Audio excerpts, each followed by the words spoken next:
আসসালামু আলাইকুম everyone, welcome back to my channel. আশা করছি আপনারা সবাই অনেক বেশি ভালো আছেন। আমি আলহামদুলিল্লাহ ভালো আছি। তো গত ব্লগে আপনারা দেখেছিলেন যে আমরা চলে এসেছিলাম মিনি কক্সবাজার ঘুরতে। তো যাই হোক, আমরা বিকেলে তো এই জায়গাটাতে বসে একটু চা খেয়ে নিয়েছিলাম সবাই। এখন আমরা আসলে যাচ্ছিলাম এই রাস্তার অপোজিট সাইডে। তো যাওয়ার আগে জারিফের বাবা এবং এনায়েত ভাইয়া দুজনে এই খেলাটা একটু ট্রাই করেছিল। জারিফের বাবা আসলে মেলায় এসে যে কোনো ধরনের খেলা থাকলেই সেটা ট্রাই করার চেষ্টা করে সব সময় আর কি।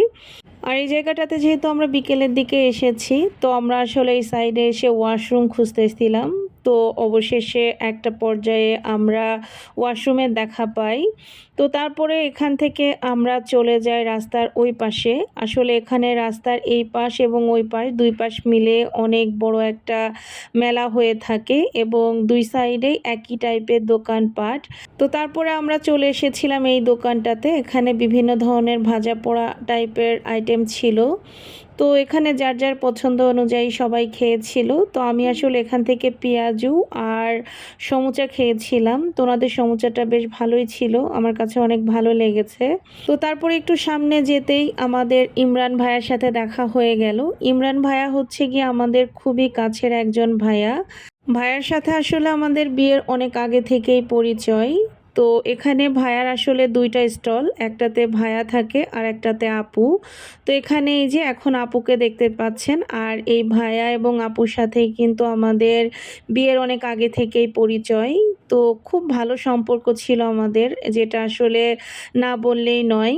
তো এখানে অনেক দিন পরে দেখা হয়ে আপুর সাথে তো আমি অনেকক্ষণ ধরে কোলাকুলি করেছি, সেটা আসলে আর ভিডিওতে আনতে পারিনি। আর আপুর নাম হচ্ছে গিয়ে মিম, তাকে আপু বললে ভুলই হবে কারণ সে আমার একদম বান্ধবীর মতো।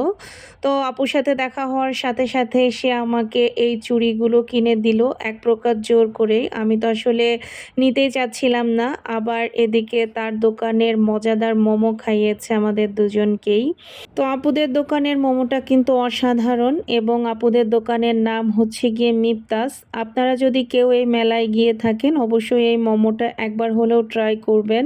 আর আপু যে আমাকে চুড়িগুলো কিনে দিয়েছে, চুড়িগুলো কিন্তু খুবই সুন্দর। আর আমি মিমাপুকে বলতেছিলাম যে তুমিও কিছু নাও, কিন্তু সে কোনো মতেই নিল না, বলল যে আজকে তুমি আমার গেস্ট।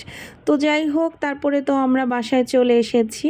আর এটা হচ্ছে গিয়ে তার পরের দিন জারিফের বাবা আমাদের জন্য এই জুসটা এনেছে। এটা প্রাণে একদমই নতুন এসেছে এবং জুসটা খেতে অনেক মজা ছিল, আপনারাও ট্রাই করে দেখতে পারেন। এছাড়াও আরও একটা জুস এনেছে, এটা মেবি বেস্ট বাই সেল হয় না, এই জুসটা নাকি বাহিরে যায়। তো এই জুসটা খেতে আরও বেশি মজা ছিল। তারপরে রাতের বেলা ঘুমানোর আগে আমি চলে এসেছি একটু বেলকনিতে। এসে দেখি যে আমার অ্যারোমেটিক জুঁয়ে অনেক ফুল ফুটেছে। আর এই ফুলের কিন্তু খুব মিষ্টি একটা ঘ্রাণ, আর এই ঘ্রাণটা খুবই ভালো লাগে আমার কাছে। আর এটা হচ্ছে গিয়ে তারপরের দিন বিকেল বেলা জারিফকে নিয়ে একটু বাসার নিচে এসেছিলাম। নিচে এসে দেখি যে নিচে নাটকের শুটিং হচ্ছে, তো সেটাও একটু ভিডিও করে নিয়েছিলাম। তো তারপরে নিচে কিছুক্ষণ হাঁটাহাঁটি করে দেন আবারও বাসায় চলে আসি। এবং আমার আজকের ভিডিওটা আপনাদের কাছে কেমন লেগেছে অবশ্যই কিন্তু কমেন্ট করে জানাতে ভুলবেন না। সবাই ভালো থাকবেন, আল্লাহ হাফেজ।